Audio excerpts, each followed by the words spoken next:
Siesta, everyone! So, ayan na nga. At dahil rest day ng mga garutay, ayan, pupunta tayo ngayon sa Sunflower Farm. Ayan. So, 7 minutes ang lakaran from our accommodation to highway. So, malapit din kami sa mga groceryhan. So, less hassle na sa pamimili ng mga pagkain. So, ayun na nga guys. Dire-diretso lang yan. So, from Lidl Grocery, makikita nyo yung double XL. Kakanan lang kayo. Tapos, dire-diretso lang ulit, guys. Dire-diretso lang. Walang liko-liko, ha? Kasi baka mabangga kayo. Charis, joke lang yun.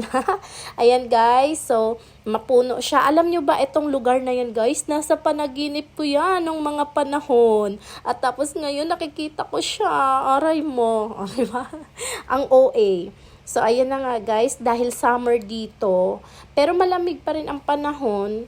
Pero ayun na nga, carry boom boom lang ang paglalakad namin kahit malayo. Guys, mga 1 hour and 30 minutes atang lakaran yan. So, walking lang pag may time. So, ayun na nga guys, makikita niyo yung zoo dyan. Sa pinakadulo niya pa.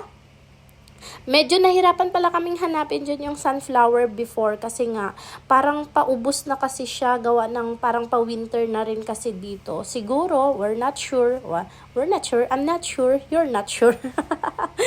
So, yun na nga guys kasi may mga maisan kaming nakita dyan. Akala namin wala na yung sunflower. Ayun. At yan na nga, guys, nandito na tayo. Ewan ko na lang kung tama pa ba itong pinagsasabi ko. Bahala na kayo. See ya!